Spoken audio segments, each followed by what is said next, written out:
नमस्कार, दूरदर्शन के कार्यक्रम नमस्कार एमपी में आप सभी का स्वागत है। मैं हूं आपके साथ प्रिया और 8 बजे से 9 बजे तक सजीव फोन इन कार्यक्रम नमस्कार एमपी आप देखते रहेंगे। फोन लाइंस खुल चुकी हैं और जैसे ही विषय और विशेषज्ञ के बारे में मैं बताऊंगी तो आप फोन लगा पाएंगे किसी भी वक्त। तो सबसे पहले मुझे लगता है डिस्प्ले करवा देते हैं हम, और आपको मैं बता भी देती हूँ फोन लाइन कि हमारे फ़ोन नंबर से 0755 भोपाल का कोड और 2660049 टोल फ्री नंबर यानी निःशुल्क सेवा का आप इस्तेमाल कर पाएंगे। 1800233040 ये टोल फ्री नंबर है। आपको पता है, क्या पता है, बिल्कुल सुबह से बारिश हो रही है और लगातार कई दिनों, अगर 2-3 दिन पीछे भी हम चले तो बारिश का दौर चल रहा है और मौसम बिल्कुल बदल चुका है। हल्की हल्की ठंडक थी, जब मैं आ रही थी तो उठने का बिल्कुल मन नहीं हो रहा था, लेकिन काम पर तो लगना ही पड़ेगा ना। इतनी खूबसूरत तस्वीरें भी माहौल बना देती हैं।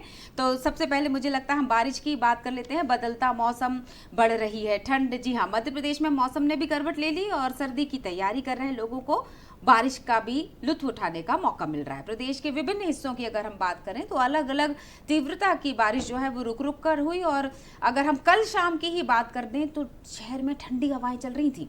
सोमवार की स्थिति ऐसी रही कि बारिश की तीव्रता कम हो जाएगी, ऐसा बोला मौसम वैज्ञानिक ने। लेकिन अगर मंगलवार की सुबह की बात करें तो थोड़ी सी उमस थी, सूरज बादलों के पीछे छुपा है और शहर के कुछ हिस्सों में बूंदाबांदी भी आते आते आ ही रही है बूंदाबांदी। और जैसे ही मौसम बदलता है तो थोड़ी सी तबीयत यानी लोग नासाज भी होने शुरू हो जाते हैं। तो बहुत ज़रूरी है, अगर हम बारिश और उससे बीच में ठंड और ठंड के साथ जो तबीयत जो ख़राब हो जाती है, बदलते मौसम में कैसे अपना ध्यान रखना है, तो हम डॉक्टर से संपर्क करेंगे और उनसे हम जान लेंगे कि क्या प्राथमिक उपचार हो सकते हैं। तो चलिए अब आगे बढ़ते हैं और सबसे पहले हम बात कर लेते हैं। अभी हाल ही में 26 नवंबर की अगर हम बात करें तो संविधान दिवस मनाया था हमने।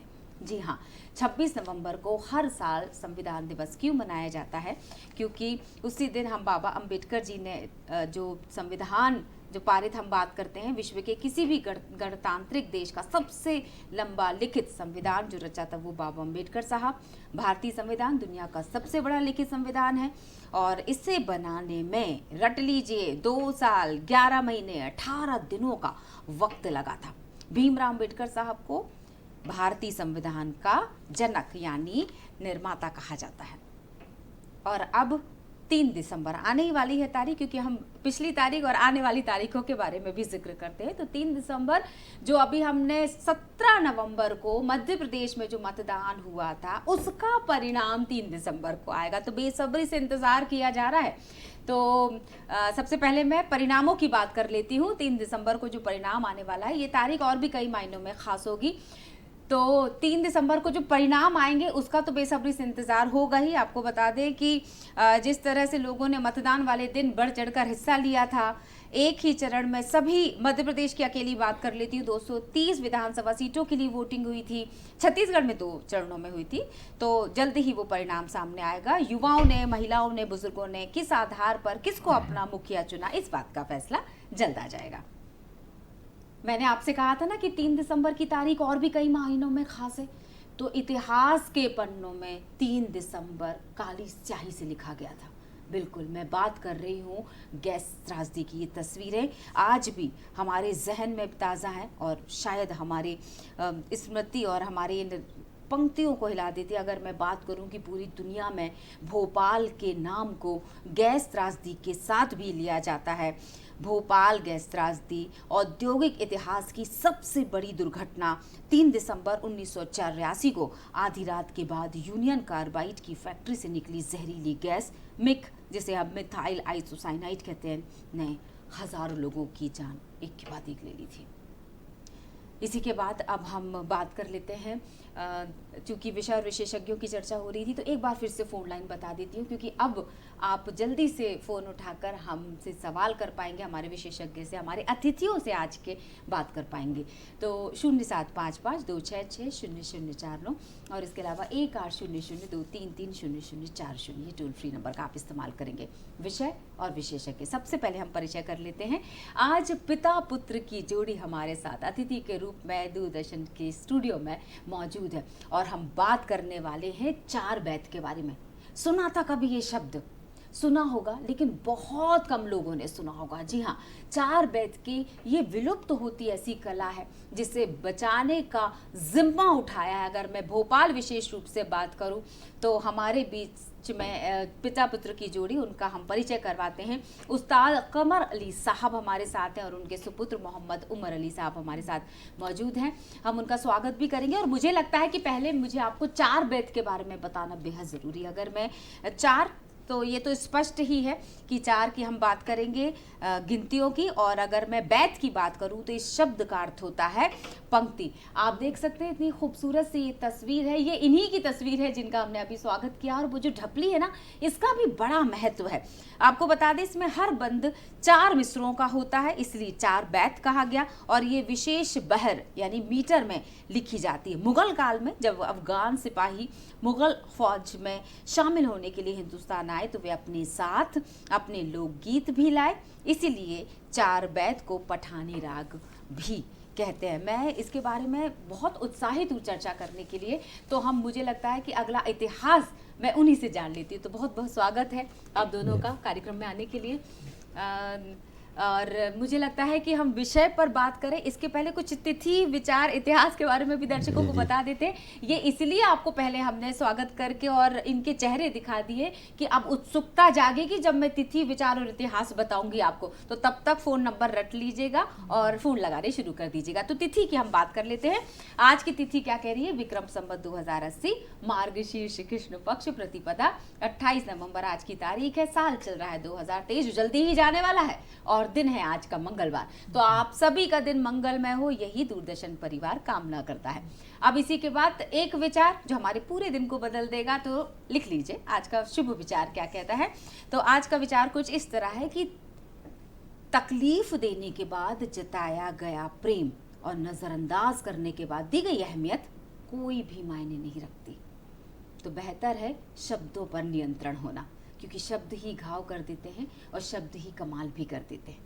अब इतिहास के पन्नों में भी बढ़ जाते हैं। तो 28 नवंबर किस तरह से दर्ज किया गया है, कुछ खास हमने साल उठाए हैं। 1893 की पहले बात करेंगे। न्यूजीलैंड के राष्ट्रीय चुनाव में पहली बार महिलाओं ने मतदान किया।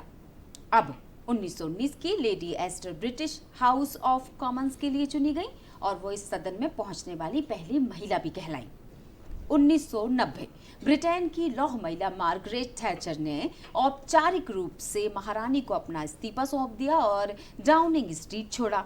1996 captain Indrani Singh Airbus A300 विमान को कमांड करने वाली पहली महिला बनी। और अब कुछ जन्म दिवस की भी बात करनी होगी कि आज के दिन में किस सितारे ने जन्म लिया था। तो 3 सितारे खास है जिनका नाम मैं आपको लेना चाहूंगी।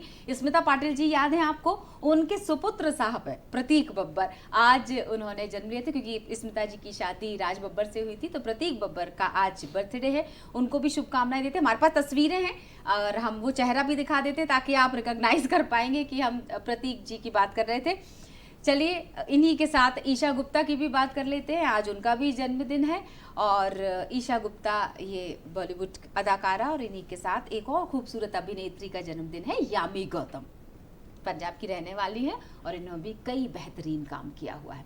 अब हम इतिहास के पन्नों से बाहर आ जाते हैं, लेकिन चलेंगे ही इतिहास की तरफ ही, क्योंकि चार बैत जो मैंने आपको बताया ना विलुप्त तो होती कला है, वो इतिहास में किस तरह से आई थी, ये सारी चीज़ें मुझे लगता है जानने के लिए स्वागत तो हम कर ही चुके हैं और हमें चर्चा भी करनी पड़ेगी कि किस तरह से ये जो चार बैत है कहाँ से आया, क्या महत्व है, किस तरह के मिसरे होते हैं।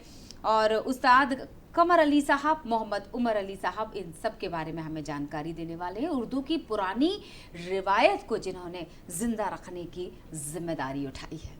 सर एक बार फिर से स्वागत करते हैं। सबसे पहले हमें लगता है पिताजी से हम चर्चा करेंगे। सर इतिहास पर आप मुझे लेकर चलिए, क्या हिस्ट्री में इसकी इतिहास ये है कि ये अरब कंट्रियों से चालू हुआ। ठीक, वहाँ पे कबाइल हुआ करते थे। हाँ, तो कबाइलों के अंदर जिस वक्त ये अपनी कोई खुशी होती थी, हाँ, या कोई जंगों पे से आते थे, हाँ, तो उस मौके के ऊपर ये वहाँ अरब में इसको दफ कहा जाता है, इसको दफ कहा जाता है। अच्छा।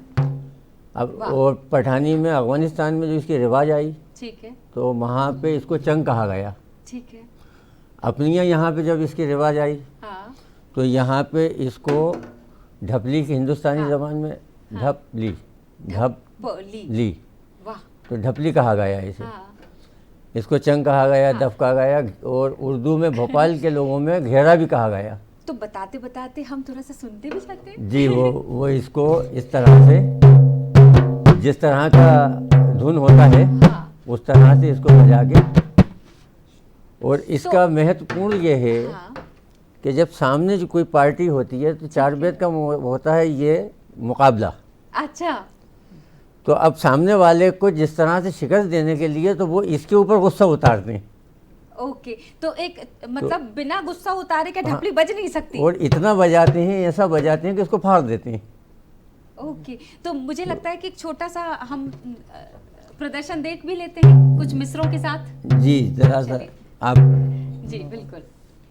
कोई भी मिसरा पढ़िए। बना में दर्द एहसाने मसीहा हम नहीं लेंगे। बना में दर्द एहसाने मसीहा हम नहीं लेंगे। बना में दर्द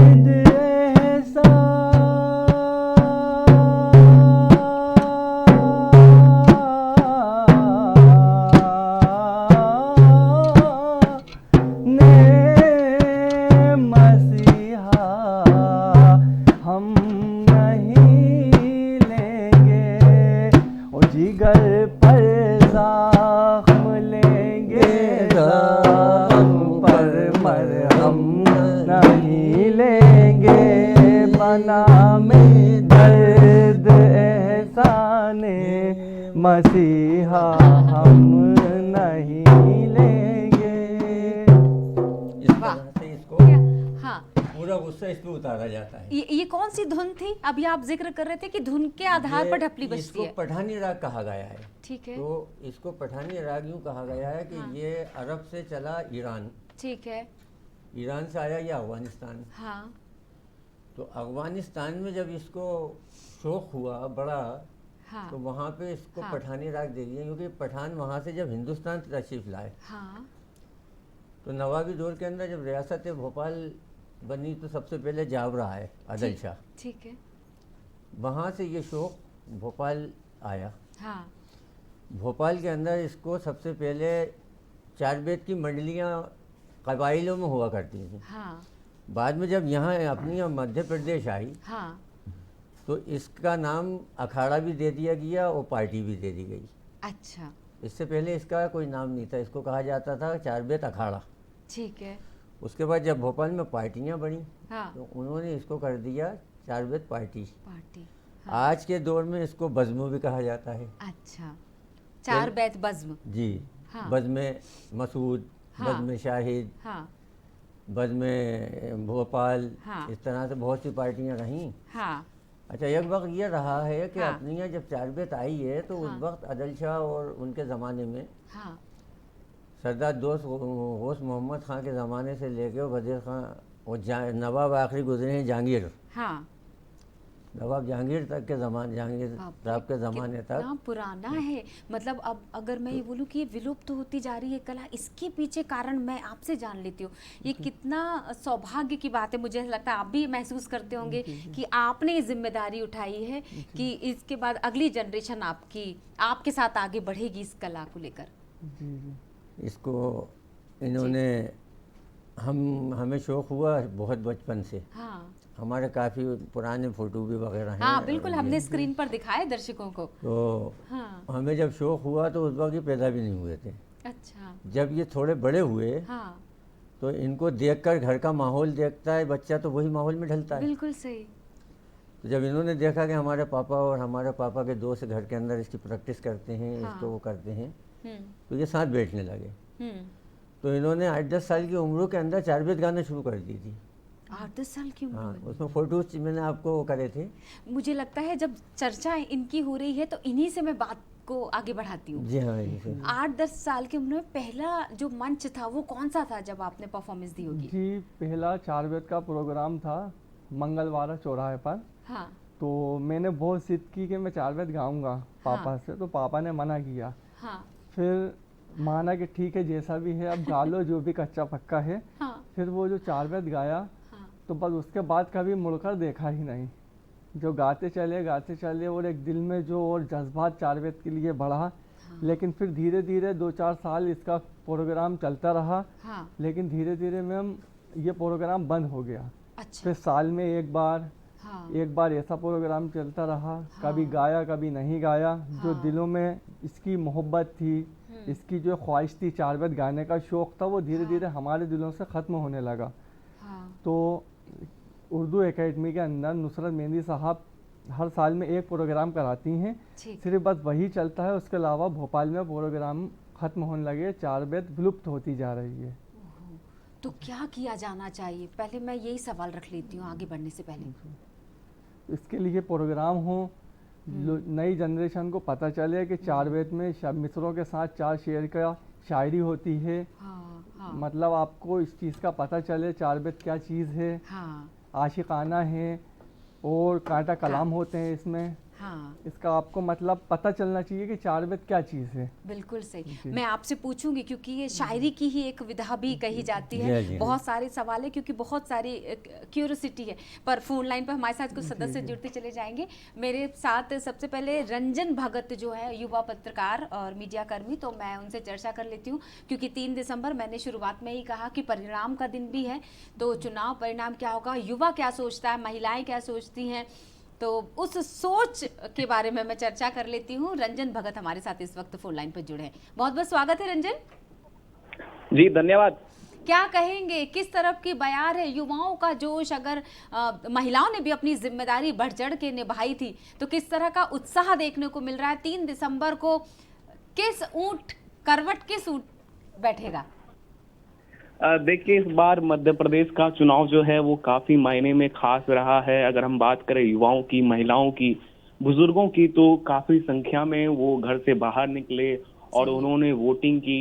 आप देखेंगे किस तरीके से इस बार जो मतलब 22 लाख नए युवा है, उस पर भी इस बार जिम्मेदारी थी कि इस बार जब वो पहली बार वोटिंग करेंगे तो वो किस मुद्दे को लेकर के इस बार वोट करेंगे, किस चीज को देख करके इस बार वोट करेंगे। क्योंकि पिछले 5 साल में हमने मध्य प्रदेश में 2 सरकारें देखी हैं।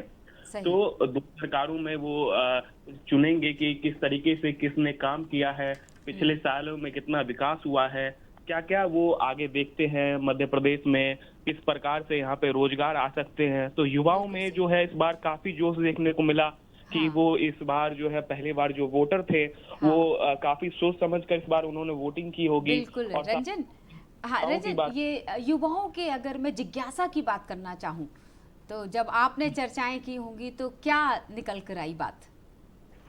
देखिए, इस बार के जो युवा हैं वो काफी ज्यादा जो है वो रोजगार के सवाल पर थे कि जो भी सरकार आएगी वो जितना अधिक रोजगार मध्य प्रदेश में दे सके, जितना इंडस्ट्रीज मध्य प्रदेश में आए और निवेश करे, इससे जो है मध्य प्रदेश को ही फायदा होगा और साथ ही साथ यहाँ के जो युवा हैं उनको रोजगार मिल पाएगा। तो उसके कारण जो है इस बार उन्होंने मन बना के रखा था कि जो भी सरकार आएगा विकास करेगा उस पर जो है इस बार हम मतदान करेंगे। और साथ ही साथ अगर हम महिलाओं की भी बात करें तो महिलाएं भी जो है इस बार जो है वो काफी सोच समझकर उन्होंने मतदान किया है, क्योंकि इस बार के चुनाव जो है वो काफी मायने में खास देखने को मिल रहे हैं। महिलाएं भी जो है वो कई सारी योजनाओं को लेकर के आई हैं, जो योजनाएं सरकार के द्वारा चलाई जा रही हैं, जो योजनाओं के बारे में घोषणा की गई है। आगे अगर किसी की सरकार बनती है 3 दिसंबर को रिजल्ट आएंगे, उस पर ये निर्भर करेगा। उससे पहले जो है 17 नवंबर को जिस तरीके से चुनाव हुए थे, हमने देखा कि कई जगहों पर जो है महिलाओं की लंबी कतार थी। 17 नवंबर को मतदान जब किया सभी ने, है ना रंजन? बिल्कुल। तो मुझे लगता है कि हाँ बिल्कुल, मुझे लगता है कि 3 दिसंबर को जो परिणाम आएगा वो सबके हित में ही होगा। जो भी परिणाम होगा एक्चुअली कर्म का परिणाम आने वाला है, ये कहा जाए तो शायद गलत ना होगा। तो जी बिल्कुल, देखिए धर्म और कर्म दोनों का बहुत बिल्कुल रंजन, बहुत बहुत शुक्रिया, बहुत खूबसूरत जानकारी आपने दे दी। और मैं वापस आ जाती हूँ आपकी तरफ क्योंकि समय हमारे पास बहुत संक्षिप्त में होता है, निश्चित होता है। उमर साहब आपसे चर्चा करी थी, तो एक मिसरा सुन लें पहले, फिर बातचीत का आगे बढ़ा जी, लेते जी, हैं। जी। इस बार मैं चाहूंगी, क्या आप भी ढपली पर होते हैं? जी जी तो अब आपका मैं देखना चाहूंगी कि कैसे उंगलियां थिरकती हैं ढपली जी पर। जी। मैम सर्दी का मौसम चल रहा है, तो मैं सर्दी पे ही 2 मिसरे आपको सुना बिल्कुल, देता हूँ और एक शेर। बिल्कुल। सर्दी का महीना है, गले मुझको लगा के, सर्दी का महीना है, गले मुझको लगा के, सर्दी का महीना है, गले मुझको लगा के,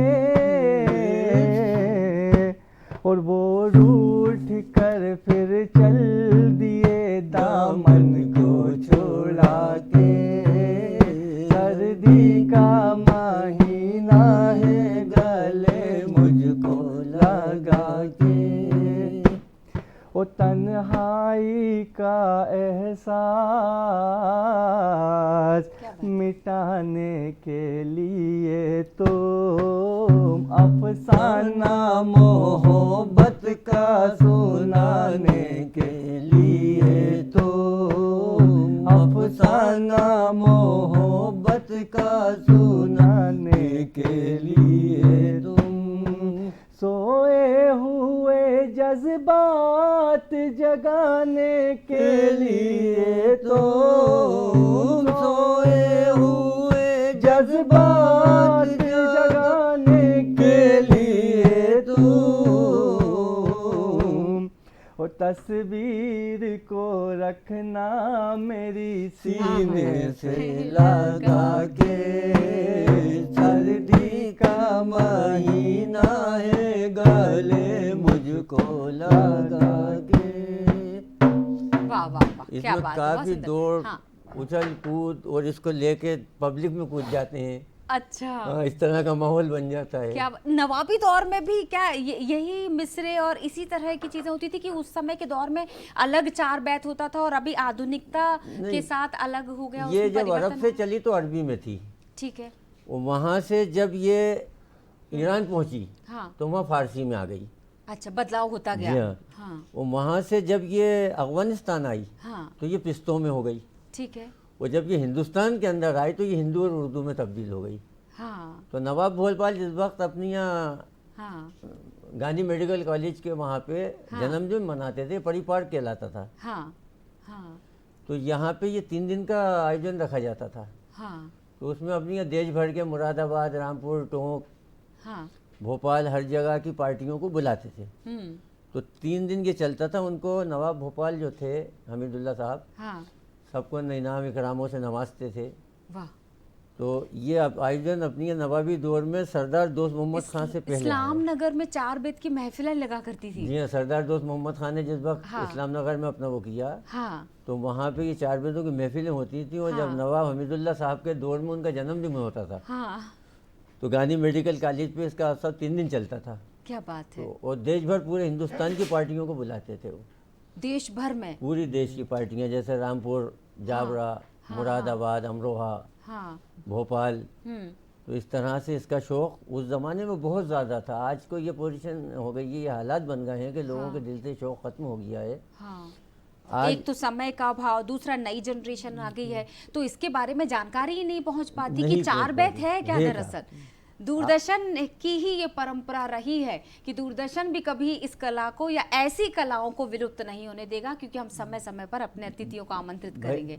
मैं ढपली के जो वो सर्कल बने हुए हैं, मैं इसके बारे में बहुत उत्सुकता से देख रही थी और जानना भी चाहती थी, क्या इसका क्या है, राग है, धुन है, इससे तय होती है? नहीं, इससे क्या है कि सर्किल में कभी जैसे इंडिया अपने भारत का जो हमारा दिल है, हमारा देश है, हाँ, उसका नक्शा बना देते हैं। हाँ। तो कभी इसमें फूल बना देते हैं, तो ये सादा ना सजाने लगे, के लिए है ढपली। सजाने के लिए है ये। बिल्कुल। तो इस तरह से इसको हाँ, कभी पूरे उसके ऊपर भारत का नक्शा बना देते हैं, कभी ये तो तिरंगा अभी बना हमने देते जो आप दोनों से जब मिसरे सुन रही थी, तो ये बहुत स्लो मोशन, मतलब बहुत धीमी तीव्रता ये तो के फुल साथ आवाज थे। में होते हैं। और अगर मैं आपसे बोलूं कि वो जोश जो हम महफिलों में देखते हैं, क्या उसका एक छोटा सा प्रदर्शन देख पाएंगे उस जोश का, जी हाँ, देखा ढपली के साथ? जी हाँ, देखा तो इरशाद मुझे बोलना चाहिए बिल्कुल। शायद। जो भी फुल आवाज में जो पढ़ते हैं अपन जलसे में पढ़ते हैं। बिल्कुल। तेरे इश्क की इम्तिहा चाहता हूँ, तेरे इश्क की इंतहा चाहता हूँ, तेरे इश्क की इंतहा चाहता हूँ, तेरे इश्क की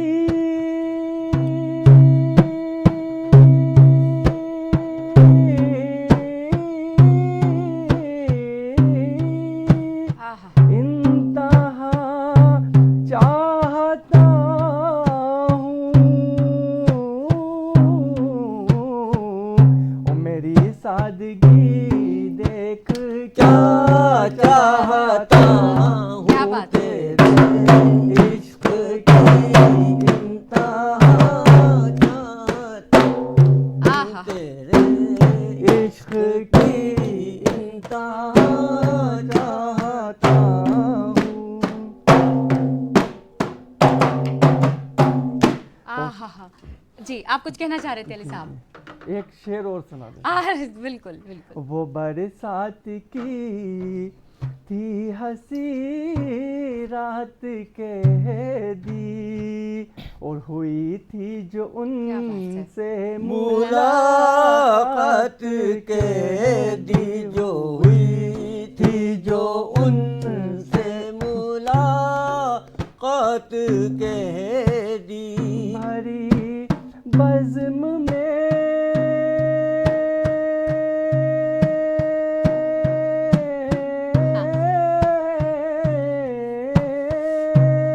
राज जी। की बात कह दी, क्या बात है, बहुत बढ़िया। और बड़ा बेअदब हूँ, सजा चाहता हूँ, बहुत बढ़िया। तेरे इश्क की इंतहा चाहता हूँ। एक बेअदबी मैं भी करना चाह रही हूँ। हमारे साथ एक कॉलर जुड़ चुके हैं और वो शायद आपसे चर्चा करना चाहते हैं। पुष्पराज सिंह उनका नाम है, भोपाल से हमारे साथ जुड़ चुके हैं। बहुत बहुत स्वागत है सिंह साहब। संक्षिप्त में सवाल रख लीजिए। पुष्पराज जी, आवाज पहुंची?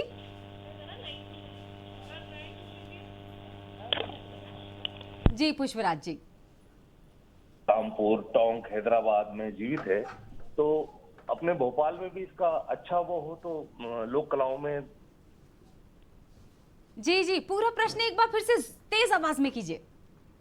मैडम मैं ये जानना चाह रहा था, जैसे चार बेतिया और स्टेंजास लोक कला है, हाँ तो रामपुर, टोंक, हैदराबाद में ये जैसे इसका ज्यादा वो प्रचलन है, हाँ। तो हम चाहते हैं कि अपने मध्य प्रदेश में भी इसका वो स्वरूप देखने को मिले अपने को। बिल्कुल बिल्कुल, बहुत बहुत शुक्रिया। जी जी, इसको बढ़ाने के लिए बिल्कुल हम माध्यम बने हैं और सरकार तक ये बात ज़रूर पहुंचेगी। जी, आप क्या कहना चाहेंगे इनके सवाल के जवाब में? इसके सवाल के जवाब में ये है कि अपनी ये जो ये लुप्त हुआ है शौक है, तो अपनी ये सरकार को हम लोगों को प्रैक्टिस के लिए जैसे हुआ तो नहीं है लेकिन विलुप्त जरूर हो रहा है। बिल्कुल इस वक्त पोजीशन ये हो गई है कि भोपाल के अंदर कुल 3 पार्टियां बची हैं। बिल्कुल, और उनमें भी और हम सिर्फ एक-एक राजधानी भोपाल की ही क्यों बात करें, पूरे भारत में अब पूरे बहुत भारत कम। के अंदर ये होगा कि टोंक में सबसे ज़्यादा पार्टियां हुआ करती थी, भोपाल में हुआ करती थी, यूपी में हुआ करती थी। आज ये हो गया है कि 25% नहीं बचे हम लोग। बिल्कुल, और एक्चुअली इसको खत्म करने के पीछे भी कारण हम लोग ही हैं। जी। क्योंकि अगर हम सुनने नहीं जाएंगे तो ये कहेंगे कैसे? कहेंगे कैसे? तो अंत में अगर मैं चार बेत कला को लेकर आपके द्वारा दिया गया कोई सुझाव, कोई संदेश युवाओं के लिए खास तौर से मैं युवाओं चाहूंगी। को यह है कि सबसे पहले इस शौक को आगे बढ़ाएं, और ये जिस तरह से मुशायरा कव्वाली और आप इस तरह से उनको करते हैं तो इसको भी बढ़ावा दें। ये बहुत पुराना शौक है और सरकार से और जो भी इसके वो हैं तो उनको भी है कि इनके समय लिए समय पर सूचना पहुंचाते रहें। सूचना पहुंचाते रहें बिल्कुल और जी। इसको ख़त्म होने से बचाएं आप लोग, जी। इसकी सहायता करें। बिल्कुल सही। अली साहब, आप चूंकि आपने इसको आगे बढ़ाने की जिम्मेदारी निभाई है तो आप भी कुछ, मैं चाहूँगी, बातें कहें। अब मैं ये चाहता हूँ कि सरकार साल में 2, 4, 5 बड़े प्रोग्राम कराए। जो हमारा माहौल था सराय में या बुधवारा, मंगलवारा चौराहे पर हम लोग चार बेत किया करते थे, वो नींव एक वापस आए, तो हमारे साथ जो छोटे बच्चे जुड़े हैं उनके में भी दिलचस्पी बढ़े उनकी, हाँ। प्रोग्राम दे तो आवाम को पता चले कि सब चार सिर्फ वेद युवाओं वापस के बच्चों के अंदर जी, भी इस उत्साह को भरना जी, बेहद जी। जरूरी है। तो उससे ये महसूस हो कि चार वेद क्या है, फिर नई जो जनरेशन है वो इस चीज़ को समझे जाने। बिल्कुल सही। भारत की एक ऐसी कला जिसको सुनने भर से झंझनी आ जाए, जो मैंने अभी महसूस किया बैठ के। तो मैं बहुत बहुत धन्यवाद करना चाहूँगा आप दोनों का आने के लिए और इस कम वक्त में इतना खूबसूरत प्रदर्शन हमें उसका चार बेत का देने के लिए बहुत बहुत शुक्रिया। उमर साहब हमारे साथ जुड़े थे, उस्ताद कमर अली साहब और मोहम्मद उमर अली साहब हमारे साथ जुड़े हुए। तो इसी के साथ एक छोटा सा ब्रेक लेने वाले हैं। चलिए अमरकंटक की तरफ होकर आते हैं, क्योंकि ब्रेक के उस पार भी इस अमरकंटक के बाद हम चर्चा नए सदस्यों के साथ, नए अतिथियों के साथ करने वाले हैं। तो आप कहीं मत जाइएगा, जुड़े रहिएगा हमारे साथ।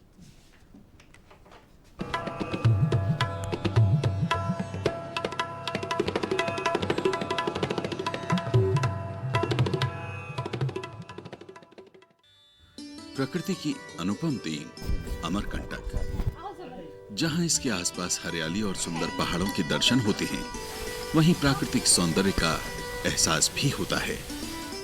ये क्षेत्र धार्मिक महत्व से भी बहुत मान्यता रखता है। भारत की 7 पवित्रतम नदियों में से एक पुण्यदायिनी नर्मदा नदी का प्रादुर्भाव भी अमरकंटक से ही हुआ है। पवित्रतम नदियों में पुण्य नर्मदा भारत की दूसरी सबसे लंबी नदी है और समस्त भारत में पूजनीय है। इस नदी की जन्म गाथा और इतिहास करोड़ों वर्ष पुराना है। नर्मदा जी का मेन मंदिर यहाँ है, जिसमें स्वयंभू है, और एक नीचे नर्मदा कुंड के नीचे जो बना हुआ शंकर जो शिवलिंग शिव जी जो है ना बराबर जल में मग्न रहते हैं। वहाँ से नर्मदा जी का उद्गम होता, गर्भ निकलता, माँ पेट से निकलती हैं जल के रूप में। तो वहाँ पर शिव जी की मूर्ति महारानी अहिल्याबाई ने वहाँ बनवा करके उसको जीर्णोद्धार इस कुंड का करवाया। और इस मंदिर का चारों तरफ से परकोटा बनवाया। इन मंदिरों को साफ सफाई देख रेख के लिए वहाँ कर्मचारी रखे गए। तब से यहाँ की सुरक्षा व्यवस्था चल रही है। और यहाँ पर ऊपर में शंकर जी हैं, जो ऊपर में दर्शन करते लोग मंदिर का। गोरखनाथ जी का मंदिर है, हनुमान जी का मंदिर है। यहाँ पर सभी संत महात्मा गोरखनाथ जी, भृगु मुनि, कपिल मुनि, मार्कंडेय हैं, या दुर्वासा ऋषि, भृगु मुनि, परशुराम जी और आपके गणेश जी, बुद्ध भगवान तक यहाँ आकर तपस्या किए। इसी परिसर में भैरवी चक्र और हाथी की प्रतिमाएं भी स्थापित हैं, जिनके ऊपर बैठे 2 सवारों के बारे में माना जाता है कि वे मां नर्मदा के सेनापति लखन और उदल हैं। किंवदंती है कि औरंगजेब ने जब इस क्षेत्र पर आक्रमण किया तो दोनों सेनापतियों के सर काट दिए गए, किंतु वो नर्मदा मंदिर में प्रवेश नहीं कर सका। कहा जाता है कि इन हाथियों के नीचे से निकलने पर हर कार्य सिद्ध होता है।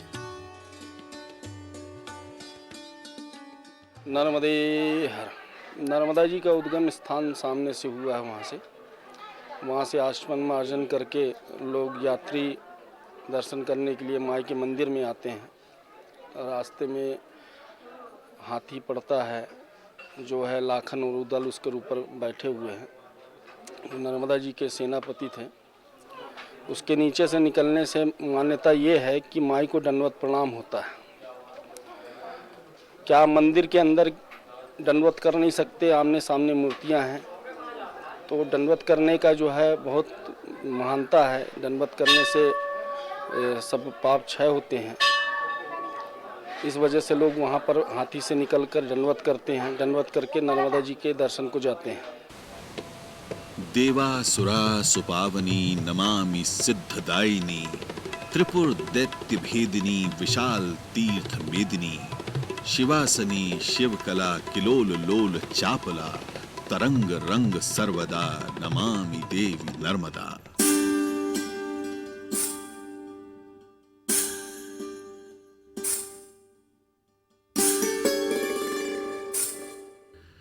नर्मदा कुंड के समीप ही निर्मित नर्मदा मंदिर का निर्माण कलचुरी स्थापत्य कला का नमूना है, जिसका निर्माण कलचुरी शासक राजा कर्णदेव ने करवाया था। कर्णदेव द्वारा निर्मित मच्छेंद्रनाथ और पातालेश्वर मंदिर भी कलचुरी काल में निर्मित किए गए। कालांतर में जगत गुरु शंकराचार्य यहाँ पर उपस्थित हुए और वे यहाँ आकर के नर्मदा के तट का आश्रय ग्रहण करते हुए नर्मदा की स्तुति की, नर्मदा स्तोत्र में नर्मदाष्टकम छंद की रचना की और उन्होंने यहाँ पर आकर के 5 मंदिरों का निर्माण कराया और अन्य मंदिरों का यहाँ पर जो 18 मंदिर अन्य विशेष विराजित है। 5 मंदिरों का निर्माण जगतगुरु शंकराचार्य ने कराया। कुछ मंदिरों का निर्माण जो है 12वीं से लेकर के 15वीं शताब्दी के मध्य नागपुर स्टेट में यह था। नागपुर के महाराजाओं ने यहाँ पर निर्माण कार्य इत्यादि कराया।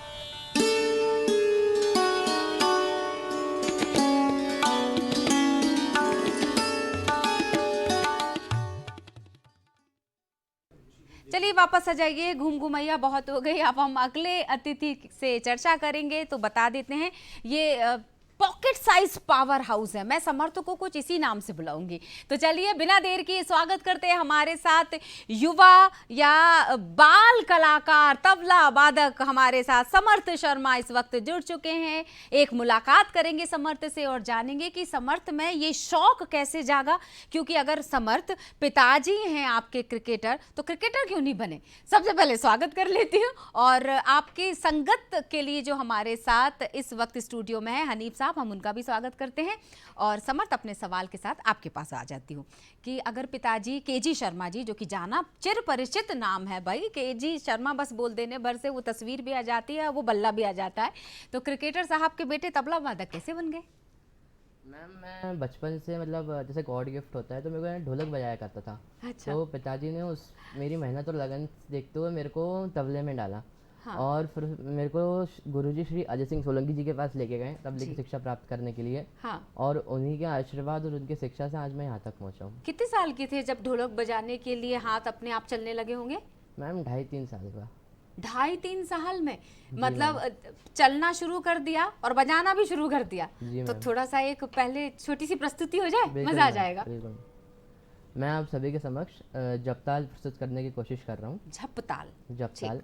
और इसमें उठान, पेशकार, कायदा, रेला एवं गत की प्रस्तुति की कोशिश कर रहा हूँ। बहुत बढ़िया, बहुत सुंदर।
बाद वाह यही निकलेगा, क्योंकि एक तो वो जाकिर साहब को अगर मैं कहूँ याद आ गया जब वो बजाते थे और जो स्टाइल उनका होता था वो तस्वीर झलकती थी। कुछ ऐसा ही रोल मॉडल आपने दिमाग में बिठा रखा होगा। कौन है आपके रोल मॉडल? मेरे रोल मॉडल है मेरे ही गुरु भाई श्री रामेंद्र सिंह सोलंकी जी, बिल्कुल, और उस्ताद जाकिर हुसैन जी भी। 11वीं में आप पढ़ रहे हैं और अपने गुरु को याद करते हुए रियाज का समय कब निकालते हो? पढ़ाई और ये सब संतुलन की बात, तो ये सवाल मुझे लगता है कि पहले कर लेती हूँ आपसे। जी मैम, मतलब इसके लिए रियाज तो मैम लगता है, क्योंकि यदि रियाज नहीं करेंगे तो इसमें कुछ नहीं होगा। कितने घंटे? कम से कम डेली 5 से 6 घंटे रियाज मांगता है ये। तो पढ़ाई के साथ साथ कर सकते हो? जी मतलब 12th बोर्ड भी आने वाली है, दोनों चीजों को आपको बिल्कुल ऐसे पैरेलल लेके चलना पड़ेगा, तो ये वाकई एक चुनौतीपूर्ण हो जाता है। जी समर्थ, कहाँ कहाँ अभी तक, किस मंचों पर, कितने मंचों पर आपने प्रदर्शन किया? और मैंने सुना राज्य स्तर पर तो आपने पहचान बना ही ली है, अब नेशनल की तैयारी है जनवरी की। जी मैम तो कुछ इस सफर के बारे में भी बता दीजिए। बिल्कुल। मैं अभी तक, मेरे को सबसे पहला मंच मैंने जब मेरा शुरू हुआ था तो मेरे गुरुजी ने मेरे को बजवाया था CCRT गवर्नमेंट स्कॉलरशिप के एग्ज़ाम में। तो वहाँ पे जब मैंने बजाया था, वो मेरा फर्स्ट टाइम मंच था, शो था, और वहाँ पे बजाया था तो मैं सिलेक्ट हुआ उसके लिए, और मुझे अभी गवर्नमेंट से तबले में स्कॉलरशिप मिल रही है। अरे वाह, बहुत सारी और शुभकामनाएं। उसके हाँ। बाद फिर मैंने अभी लास्ट ईयर बाल रंग प्रतियोगिता होती है, हाँ। मध्य प्रदेश शासन द्वारा आयोजित होती है, एजुकेशन डिपार्टमेंट द्वारा, ठीक तो है। उसमें भी मैंने भाग लिया था। हाँ। और मैं उसमें प्रथम स्थान प्राप्त कर पाया था गुरुजी के आशीर्वाद से। वाह वाह वाह। और लास्ट ईयर भी मैंने कला उत्सव में पार्ट लिया था, और लास्ट ईयर भी मैं इसमें स्टेट लेवल चैम्पियन था, और मैं नेशनल भी गया था, लेकिन नेशनल में मैं नहीं निकल पाया। कोई बात नहीं। और इस साल फिर मैंने कला उत्सव में भाग लिया, और इस बार फिर मैं स्टेट लेवल पे विनर रहा। कितनी खूबसूरत बात है। बताओ, इस उम्र में अगर युवा किसी कला से जुड़ जाता है, मैं देख पा रही हूँ आप बार बार अपने गुरुजी को धन्यवाद भी कर रहे हैं, कितना सहज और सरल हो जाता है ना कलाकार। आप अपने व्यक्तित्व में भी वही परिवर्तन देखते होंगे जो आप अपने हम उम्र को जब स्कूल में देखते होंगे, तो उनके व्यक्तित्व में और आप में काफ़ी अंतर होता होगा ना। जी। तो सबसे पहले मैं पहली प्रस्तुति के बारे में भी जान लेती हूँ, और दूसरा ये कि घर में माहौल तो कुछ अलग है और आपने कुछ अलग विधा चुनी, तो दादा दादी या नाना नानी या चाचा चाची या उस आपकी पीढ़ी में कोई था तबला वादक? नहीं मैम, कोई नहीं था। आपने शुरुआत की है इस विधा से, जी एक अलग विधा की। जी मैम। हनीफ साहब, मैं आपके पास भी आ जाती हूँ थोड़ा सा। आप सारंगी, मतलब मैंने इतनी नज़दीक से अभी देखा है। आप समर्थ के साथ तकरीबन 2-3 महीने से हैं। जी, मैं 2-3 कितने कलाकारों के साथ अब तक काम कर चुके होंगे? मैं काफ़ी कलाकारों के साथ काम कर चुका हूँ माशाल्लाह, और अच्छे अच्छे कलाकार हैं जो मतलब नामचीन कलाकार हैं, उनके साथ बजा चुका हूँ मैं। बिल्कुल। और एक नाम को प्रतिष्ठित और करने एक के लिए नाम आपकी को दुआएं हैं ही। इंशाल्लाह अल्लाह ने चाहा तो ज़रूर। सारंगी और तबला, इसकी सारंगी और किस किस के साथ संगत देती है? सारंगी एक्चुअली वॉइस जो है उसका बहुत, वोकल का बहुत ज़्यादा मतलब वो है उसका। तो जब गवैया गाता है, हाँ। तो अच्छा मतलब अच्छा सारंगी प्लेयर होगा। हाँ। तो हूबहू वैसे ही वो करेगा। हाँ। सारंगी की जब बात होती है तो लतीफ़ खान साहब को कैसे ना याद किया जाए, ऐसा हो मेरे ग्रैंडफादर हैं। अच्छा, अरे वाह, ये तो सौभाग्य है फिर हमारा, ये तो इत्तेफाक हो गया। और बिल्कुल हम वापस तबले का जिक्र मैं कर लेती हूँ। पहले मैं चाहूँगी कि परिचय दे दीजिए। एक को हम आकार में छोटा और दूसरे को आकार में बड़ा रखते हैं, तो ये उन दर्शकों के लिए मैं जानकारी चाहूँगी जिनको शायद, जिन्होंने सिर्फ सुना है पर जाना नहीं है। जी, देखिए तबला असल में ये बहुत प्राचीन वाद्य है, और जब इसकी उत्पत्ति हुई थी तो अमीर खुसरो साहब ने की थी इसकी उत्पत्ति। हाँ। मुगल शासनकाल के मतलब उनके। तो एक्चुअली तबले की उत्पत्ति इसलिए हुई थी कि कुछ ऐसे राग बनाया गया जिसके साथ पखावत जैसा दमदार वाद्य नहीं बजाया जा सकता था। बिल्कुल सही। इसलिए तबले की उत्पत्ति हुई। क्या तो तबले को जब ऐसे करने के लिए तो पखावत को, मृदंग को बीच में से काटा गया। हाँ। तो उसके 2 हिस्से बने। ठीक है। और उसके 2 हिस्से बने, तो फिर उसके बाद इसका निर्माण हुआ, और जब उसको बजाया गया तो फिर तरीके से पहले मिट्टी के बनते थे। हाँ। और आज ये हम अलग अलग तरीके देखते हैं। हाँ। तो उस टाइम मिट्टी पे चमड़ा बना जाता था पहले। ठीक है। और उस पर बजाए जाते थे। इनका नामकरण भी होगा? जी बिल्कुल। क्या कहते हैं वो भी इस बता दीजिए। अकेले को भी तबला कहते हैं और जोड़ी को भी तबला कहते हैं। अच्छा। मतलब इसे ये दायां बायां और ये दाएं और ये डग्गा, बाएं। तो मैं चाटी। चाहूंगी खूबसूरत सी प्रस्तुति और हो जाती है। क्या हम किसी बॉलीवुड थीम पर या किसी ऐसे संगीत को सुन सकेंगे जो थोड़ा सा रिलेट कर पाए बच्चे भी? ठीक है ना? एक क्लासिकल में आगाज करूंगा कि कोई गजल हो तो मैं हाँ, संगत बिल्कुल, करके मैं बिल्कुल, बिल्कुल। बजाऊंगा। बहुत खूबसूरत।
कितना आज तो संगीतमय हो गया है पूरा कार्यक्रम। वाद्य यंत्र तबला, आपने कहा कि आपको शौक था इसलिए। संगीत मतलब आपने गायन के लिए भी कभी प्रयास किया है? नहीं कि जब मैं बजा लेता हूँ तो मैं गा भी लेता हूँ? गाने के लिए नहीं किया, लेकिन इसमें जब हम गत अंग में आते हैं तो हम जब रेला बजाते हैं तो रेले बजाने के साथ हम जब गत में आते हैं तो हम गत वैसे भी बजा सकते हैं।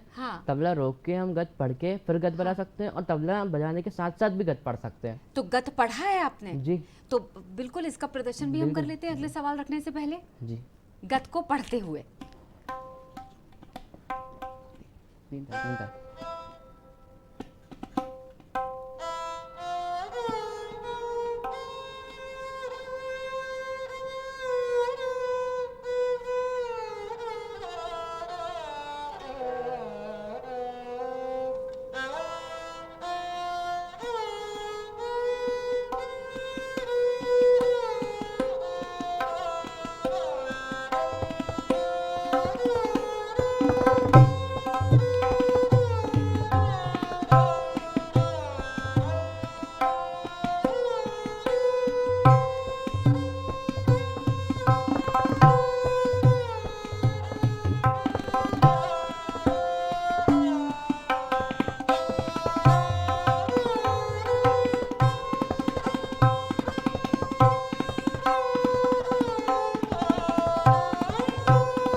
बहुत सुंदर, बहुत ही सुंदर।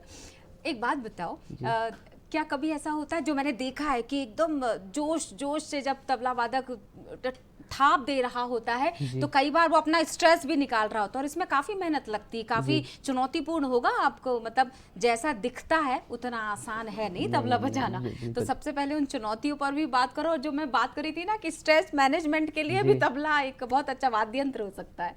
जी मैम, मुझे कभी मतलब इसको बजाते हुए ना कभी स्ट्रेस हो ना कुछ, मेरे को मतलब जब मैं इसको प्ले करता हूँ तो मुझे एक बहुत अच्छा मतलब मुझे आनंद आता है, और इतना मतलब ऐसा मज़ा आता है कि मैं मतलब बता नहीं सकता हूँ। मुझे बहुत शांति मिलती है, बहुत सुकून मिलता है बजाते हुए।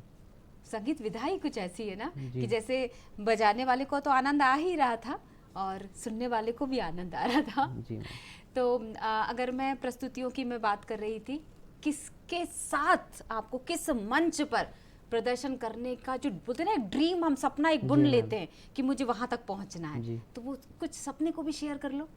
जी मैम, है एक हमारी मतलब बहुत मशहूर गायिका है वो, और अभी कुछ समय पहले भोपाल मानव संग्रहालय में वो आई थी वो। हाँ।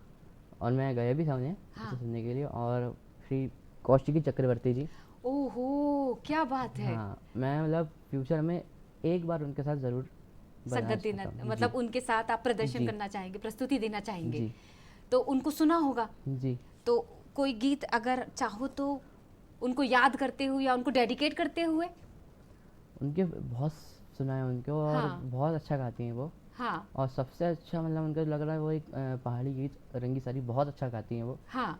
तो मैं ज़्यादा दरख्वास्त करूँगा कि वो थोड़ा सा बजाएं, और मैं बिल्कुल बिल्कुल बिल्कुल, क्योंकि अब 2 ही मिनट बचा है और वो खूबसूरत प्रस्तुति से अमंत करेंगे।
बहुत ही खूबसूरत, बहुत ही मतलब इसी को बोलते हैं युवाओं का जोश और अनुभव की पाती। जिस तरह से आप सपोर्ट कर रहे थे ना, वो झलक मैंने देखी थी। समर्थ, आपका जो समर्थ का सामर्थ्य आगे बढ़ते चला जाए, मैं तो यही शुभकामनाएं दूंगी। दूरदर्शन परिवार आपको यही शुभकामनाएं दें। हनीफ भाई, आपका बहुत बहुत धन्यवाद। समर्थ, आपको बहुत सारी शुभकामनाएं और धन्यवाद के साथ। और कार्यक्रम में अब मैं इजाज़त लेना चाहूँगी, लेकिन बस यही कहना चाहेंगे कि संगीत से जुड़े रहिए। आज का जो प्रोग्राम में जो थीम थी, उसका मकसद ही यही था कि जो विलुप्त हो रही है कला, उसको बचाए रखना है और युवाओं में जोश भरने के लिए हमें उनको आगे बढ़ाते चले जाना, उनको सुनना है। तो इसी के साथ खुश रहिए, स्वस्थ रहिए। मुझे यानी प्रिया को यहीं दीजिए इजाज़त। नमस्कार।